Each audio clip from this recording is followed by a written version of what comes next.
Hi Varsha, I'm pleased to welcome you to the Future Nurses Academy. So today we are going to learn about the cell, its type, and what are the differences between prokaryotic and eukaryotic. As you know, this is very important question and came many a times. It's came in the examination also. So अगर आपको आज जानना है कि cell के basically types क्या होते हैं और सबसे पहले इसकी खोज किसने करी थी, इसके हिस्ट्री के बारे में भी हम जानेंगे, सेल की थ्योरी के बारे में जानेंगे और एट लास्ट हम इसके डिफरेंसेस भी देखेंगे। तो आप मेरे साथ बने रहिए, stay connected and watch the full video. तो सबसे पहले देखते हैं डिस्कवरी ऑफ द सेल की सेल की खोज कब हुई थी, कौन सी शताब्दी में हुई थी और किसने इसकी खोज की थी। तो सेल क्या होती है? All living things are made up of one or more cell. तो जो जितने भी लिविंग थिंग्स हैं, एनिमल या ह्यूमन बींग्स या प्लांट, वो किस चीज के बने हुए हैं? वो सेल से मिलकर बने हुए हैं। A cell is the smallest unit that can carry on all the processes of life. So basically cell क्या है? ये सबसे स्मॉलेस्ट पार्ट होता है आपकी बॉडी का और जितने भी आप प्रोसेसेस कर पाते हो, लाइफ के प्रोसेस जितने भी आप काम कर पाते हो, वो सेल के द्वारा ही परफॉर्म करी जाती है। ओके, इसको बिल्डिंग ब्लॉक्स भी बोला गया है कि ये सबसे जो स्मॉलेस्ट बिल्डिंग ब्लॉक्स है अपनी बॉडी का। Then most cells are too small to see with the naked eyes. So basically जो सेल्स होती हैं बहुत जो बिकॉज ये बहुत स्मॉल होती हैं, तो इनको हम नेकेड आईज से नहीं देख पाते हैं। तो बेसिकली जब साइंटिस्ट ने इनकी खोज करी तो सबसे पहले जो है माइक्रोस्कोप जब 1600 में आया, तो 16वीं शताब्दी में जब सबसे पहले माइक्रोस्कोप की खोज हुई, उसके बाद ही सेल को सबसे पहली बार देखा गया है। चलिए, तो अब हम जानते हैं कि सबसे पहले सेल को किसने देखा और जो सेल थ्योरी है वो कैसे जनरेट हुई। तो बेसिकली जो रॉबर्ट हुक हैं आपके साइंटिस्ट, उन्होंने सबसे पहले जो है सेल को देखा 1665 में। तो सबसे पहले सेल को देखने वाले या खोज करने वाले कौन थे? वो थे आपके साइंटिस्ट रॉबर्ट हुक। तो ये हम याद रखेंगे। और जैसा मैंने बताया कि 1600 में माइक्रोस्कोप आया था, देन आफ्टर दैट ओनली 1665 में रॉबर्ट हुक ने ऑब्जर्व किया सेल को। Then in 1838, the German botanist Matthias Schleiden concluded the cell composed every part of the plant. तो बेसिकली जो आपके जर्मन बोटानिस्ट मैटिस शिल्डन हैं, इन्होंने सबसे पहली बार ये बताया कि जो भी पार्ट ऑफ द सेल है कि सेल किन किन चीजों की मिलकर बनी है, जैसे हम ऑर्गेनेल्स पढ़ते हैं, लाइडोसोम्स या सेल वॉल, तो उसके बारे में जो डिस्क्रिप्शन बताया उन्होंने पार्ट्स ऑफ द सेल के बारे में जिसने बताया, वो आपके जो है बोटानिस्ट मैटिस शिल्डन थे।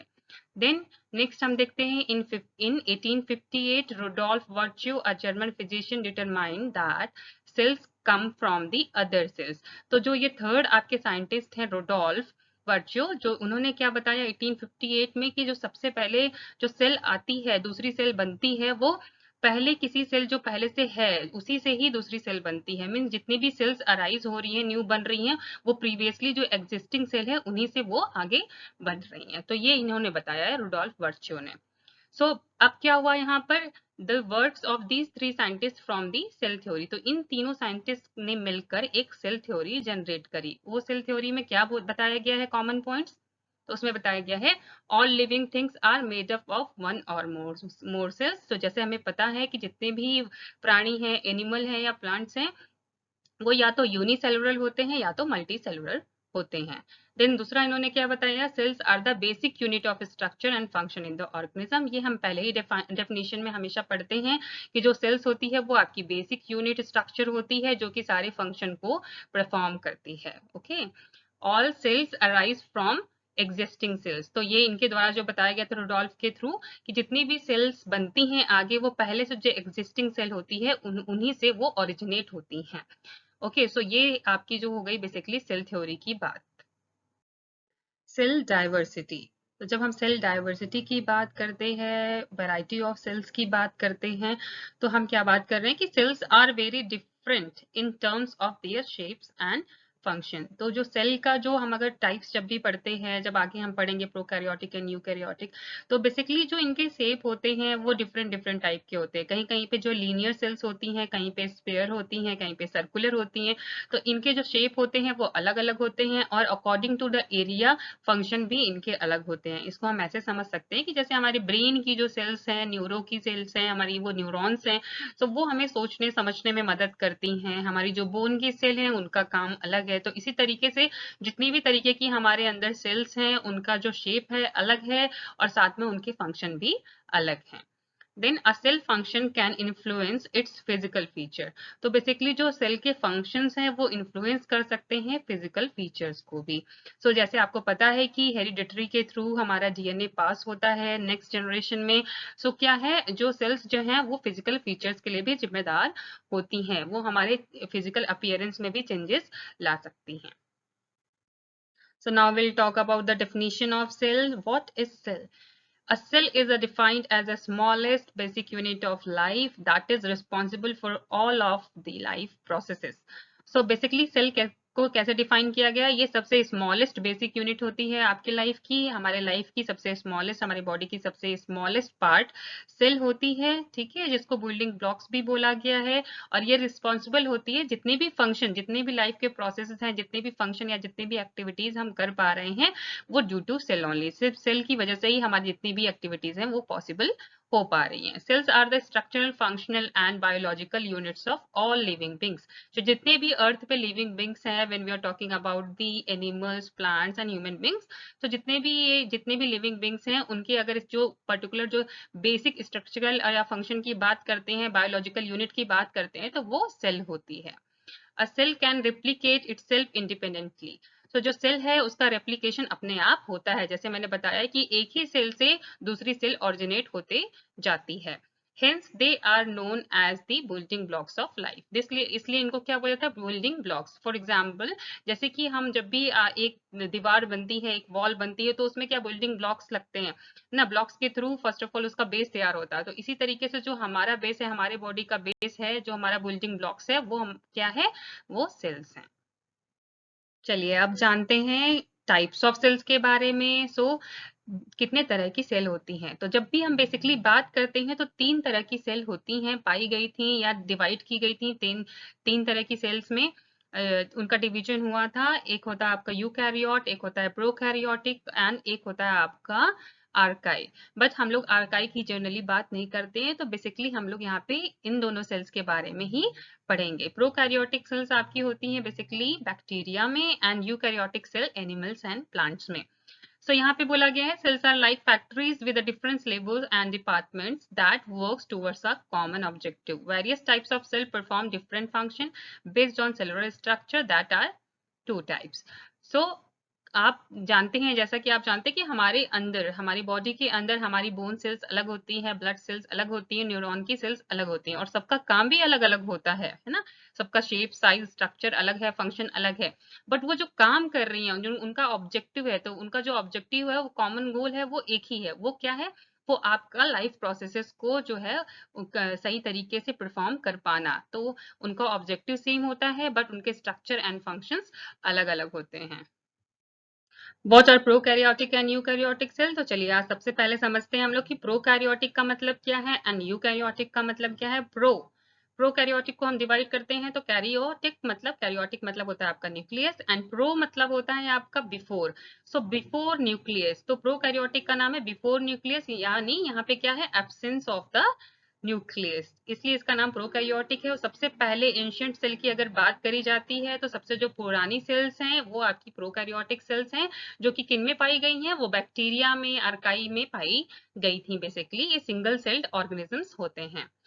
Now will talk about the eukaryotic cell. तो जो यूकैरियोटिक सेल्स होती हैं, इसमें यू का मीनिंग है आपका defined and karyotic means nucleus. तो ये जो प्राणी होते हैं, ये जिनमें पाई जाती है, जो यूकैरियोट्स होते हैं, इनमें क्या होता है, डिफाइंड न्यूक्लियस होता है। और लगभग जो इसकी खोज हुई थी वो 2500 सीसी में हुई थी। और इसका जो इवोल्यूशन या इवॉल्व कहाँ से हुई थी, इवॉल्व ये प्रोकैरियोटिक सेल से हुई, बिकॉज जो सबसे पुरानी सेल है लगभग 3500 सीसी में प्रोकैरियोटिक सेल्स को की खोज हुई थी। तो इसके बाद ही इसका जो इवोल्यूशन है यूकैरियोटिक सेल्स का, वो प्रोकैरियोटिक सेल से ही हुई थी। यूकैरियोटिक की अगर हम एग्जाम्पल की बात करते हैं तो ये किन में पाई जाती है, एनिमल्स में, प्लांट में एंड फंगाई में ये पाई जाती हैं। इनकी जो बनावट होती है वो प्रोकैरियोटिक की कंपैरिजन में कैसी होती है, कॉम्प्लेक्स होती है। ओके, अब बेसिकली हम आगे बात करेंगे कि क्या क्या डिफरेंसेस हैं इन दोनों में। When we are talking about the prokaryotic means bacterial cell की जब हम बात करते हैं तो ये क्या है, do not have structure surround bye membrane. ये कोई ऐसा स्ट्रक्चर इनमें नहीं होता है, मींस बेसिकली अगर हम बात करते हैं ऑर्गेनल्स इनमें नहीं होते हैं जो कि सराउंड बाय मेम्ब्रेन जब हम देखते हैं यूकैरियोटिक में तो पाए जाते हैं, जो मेम्ब्रेन से सराउंडिंग होते हैं और उनके अंदर क्या है, ऑर्गेनल्स पाए जाते हैं। तो यहाँ प्रोकैरियोटिक सेल्स में वो ऑर्गेनल्स एब्सेंट होते हैं। फ्यू इंटरनल स्ट्रक्चर, और ये क्या है, सिंपल है बनावट में, है ना। अब in comparison to eukaryotic cell ये बहुत ही सिंपल इसकी बनावट है, तो इसमें कुछ ही स्ट्रक्चर पाए जाते हैं। And one celled organism bacteria, तो इसके एग्जांपल हमने जैसे बताया कि बैक्टीरिया की जब जैसे हम एग्जांपल ले रहे हैं तो ये कैसी होती है, सिंगल सेल्ड बैक्टीरिया होती हैं। यूकैरियोटिक सेल की जब हम बात करते हैं तो इसमें ऑर्गेनेल्स पाए जाते हैं। ऑर्गेनेल्स हमें ये बोला गया है, जो आप यहाँ पे देख पा रहे हो, ये बाउंड्री बाउंड्री लाइक स्ट्रक्चर है जो सराउंडिंग है या कवरिंग है। इसके अंदर जितनी भी आपके पार्ट्स दिख रहे हैं, जो ये न्यूक्लियस दिख रहा है आपका, centrioles and these are the Golgi apparatus है, माइटोकॉन्ड्रिया, तो ये जो ऑर्गेनेल्स हैं ये इनके अंदर पाए जा रहे हैं जो कि प्लाज्मा मेम्ब्रेन के अंदर हैं। सो ये बेसिकली जो है आपके प्रोकैरियोटिक में मिसिंग थे। यहाँ पर आप जब बात करेंगे यूकैरियोटिक के तो ये ऑर्गेनेल सारे यहाँ पर पाए जाएंगे, इसलिए ही इनके स्ट्रक्चर को कॉम्प्लेक्स बोला गया है in comparison to prokaryotic cell. Then second point है मोस्ट लिविंग ऑर्गेनिज्म। जब हम बात करते हैं प्रोकैरियोटिक एंड यूकैरियोटिक की जब कंपैरिजन करते हैं तो सबसे ज्यादा जो पाए जाते हैं ऑर्गेनिज्म वो कौन से पाए जाते हैं, यूकैरियोटिक पाए जाते हैं। अब यहाँ पे हम थोड़े बहुत डिफरेंस यहाँ पे देख सकते हैं प्लांट्स में एंड एनिमल्स में, बिकॉज जब when will talk about the eukaryotic and prokaryotic के बीच में जब हम डिफरेंसेस की बात करेंगे तो हम इन दोनों को साथ में लेके बात करेंगे, यूकैरियोटिक में एंड प्रोकैरियोटिक से इसका कंपैरिजन करेंगे। अब जैसे आपको यहाँ पे दिख रहा है सेल वॉल, है ना, प्लांट में सेल वॉल पाई जाती है, बट जो हमारे एनिमल्स हैं या ह्यूमन बॉडी है उनमें सेल वॉल नहीं पाई जाती, उनमें डायरेक्ट सेल मेम्ब्रेन पाई जाती है जिसके अंदर आपके सारे ऑर्गेनेल्स पाए जाते हैं। एंड सेकेंडली हम देख सकते हैं प्लांट्स में और क्या क्या चीजें पाई जा रही हैं, वैक्यूल्स पाया जा रहा है जो कि एक जेली लाइक स्ट्रक्चर होता है, बट ये एनिमल्स में नहीं पाई जाती हैं। देन हम देख सकते हैं गोल्गी, तो इनमें जो है गोल्गी बॉडीज पाई जाती हैं और हमारे में जो है ये गोल्गी एपरेटिस का नाम दिया गया है। इनमें थोड़ा सा डिफरेंस है वो हम आगे देखेंगे। देन क्लोरोप्लास्ट की बात करते हैं। क्लोरोप्लास्ट क्या है, जो ग्रीन कलर देता है ना हमारे प्लांट्स में। ये आपके प्लांट्स में पाया जाता है, एनिमल्स में नहीं पाया जाता है। तो ये कुछ कुछ डिफरेंसेस थे जो एनिमल और प्लांट्स के बीच में भी पाए जाते हैं। अभी अगर आपने जैसे सुना काफी सारे पार्ट्स की बात मैंने करी, आपने उसमें नए नए नाम सुने, Golgi apparatus, Golgi body, nucleus, mitochondria, तो उसके बारे में डिटेल में आपको पढ़ना है एनाटॉमी ऑफ द सेल और बेसिकली ऑर्गेनल्स की अगर हम बात करते हैं, पार्ट्स ऑफ सेल की बात करते हैं, तो उसके लिए मैंने दूसरी वीडियो बनाई है। आप प्लीज वहां पर जाके, उसका लिंक मैं आपको शेयर करूंगी, वो वहां पर जाके आप उस वीडियो को आप अच्छे से डिटेल में देखो। अब हम यहाँ पे बात करते हैं डिफरेंसेस की। जब बात करते हैं तो आइए देखते हैं कि प्रोकैरियोटिक सेल और यूकैरियोटिक सेल के बीच में क्या डिफरेंसेस हैं। तो जब हम सबसे पहले हम जान गए हैं कि जो हमारी प्रोकैरियोटिक सेल होती है वो सिंगल सेल होती है, यूनिसेलुलर होती है, और अपनी जो यूकैरियोटिक सेल होती है या तो वो सिंगल भी हो सकती है एंड मल्टीसेलुलर ऑल्सो। ओके, दोनों तरीके की ही सेल यूकैरियोटिक सेल में पाई जा सकती है। अब जब हम सेल साइज की बात करते हैं तो सेल की जो साइज होती है वो स्मॉलेस्ट, जब हमने बात करी थी कि जो प्रोकैरियोटिक होते हैं वो स्मॉल होते हैं, तो यहाँ पे क्या है, इनकी जो साइज है वो काफी कम है, 0.2 माइक्रोमीटर से 2 माइक्रोमीटर तक इनका साइज होता है प्रोकैरियोटिक सेल का। और जो यूकैरियोटिक सेल है इनकी साइज 10 माइक्रोमीटर से लेके अप टू दी 100 माइक्रोमीटर तक हो सकती है। Now will talk about the cell wall. जब हम सेल वॉल की बात करते हैं तो जो प्रोकैरियोटिक सेल की जो सेल वॉल होती है वो क्या होती है, कॉम्प्लेक्स नेचर की होती है, केमिकली वो कॉम्प्लेक्स की होती है, बिकॉज ये क्या होती है, आपकी दो ग्लूकोज लेयर की, दो आपकी फॉस्फोलिपिड लेयर की बनी होती है जिसमें डबल ग्लूकोज होता है। ये आपकी सेल वॉल जो है कॉम्प्लेक्स होती है in comparison to eukaryotic cell. Eukaryotic cell में जब आप एग्जांपल लेते हैं आपका, फॉर एग्जांपल प्लांट का लेते हैं, तो उनकी जो वॉल होती है वो काफी सिंपल नेचर में होती है जो कि सेलुलोज की बनी होती है। अब हम न्यूक्लियस की बात करते हैं। न्यूक्लियस क्या है, न्यूक्लियस आपका प्रोकैरियोटिक जैसे मैंने बताया, प्रो मीन्स बिफोर न्यूक्लियस, तो इसमें क्या है, न्यूक्लियस एब्सेंट होता है, यूकैरियोटिक में न्यूक्लियस प्रेजेंट होता है। राइबोसोम्स की जब बात करते हैं तो राइबोसोम्स यहाँ पे हम देख सकते हैं दोनों में ही पाया गया है, दोनों को ही प्रोटीन की जरूरत होती है और राइबोसोम्स क्या होता है, प्रोटीन बनाता है बेसिकली। सो जो राइबोसोम्स हैं वो क्या हैं आपके प्रोकैरियोटिक में, smaller in size and spherical in shape. तो जो कैसे राइबोसोम्स पाए जा रहे हैं प्रोकैरियोटिक में, स्मॉलर मतलब इन कंपेरिजन टू यूकैरियोटिक ये स्मॉल होते हैं साइज में, और इनका शेप कैसा होता है, स्फेरिकल होता है। और जब हम बात करते हैं यूकैरियोटिक में कैसे राइबोसोम्स पाए गए हैं, तो यहाँ ये लार्ज होते हैं, साइज में लार्ज होते हैं और लीनियर शेप पाए जाते हैं। लीनियर मीन्स आप एज अ लाइन है ना, इन अ लाइन, ये लाइन लीनियर शेप में होते हैं और ये आपके जो है स्फेरिकल शेप में होते हैं प्रोकैरियोटिक। देन डीएनए की बात करते हैं, डीएनए अरेंजमेंट की, तो डीएनए जो है दोनों में पाया गया है, बट जो प्रोकैरियोटिक सेल है उनमें कैसे पाया जा रहा है, सर्कुलर, और जो अपना यूकैरियोटिक सेल है उनमें कैसा पाया जा रहा है, लीनियर। देन माइटोकॉन्ड्रिया की बात करते हैं, तो जब जब हमने बात करी प्रोकैरियोटिक सेल की, तो इसमें ऑर्गेनेल्स बेसिकली मिसिंग होते हैं। अब ऑर्गेनेल्स में क्या क्या चीजें आती हैं ये आपको मेरी दूसरी वीडियो में पता चलेगी, जिसमें मैंने डिटेल में पार्ट्स बताए हैं। तो माइटोकॉन्ड्रिया क्या है, प्रोकैरियोटिक सेल में एब्सेंट है एंड यूकैरियोटिक सेल में प्रेजेंट होती है। साइटोप्लाज्म की बात करें, जो लिक्विड पाई जाती है अंदर सेल बॉडी के, तो ये दोनों में ही प्रेजेंट होती है।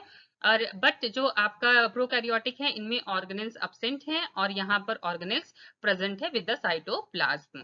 अब हम बात करते हैं एंडोप्लाज्मिक रेटिकुलम की, बात करते हैं ईआर की बात करते हैं, तो यहाँ पे प्रोकैरियोटिक सेल में यूकैरियोटिक एंडोप्लाज्मिक की अगर हम बात करते हैं एंडोप्लाज्मिक रेटिकुलम की, तो वो एब्सेंट होती है, और यूकैरियोटिक में क्या है, एंडोप्लाज्मिक रेटिकुलम प्रेजेंट होती है।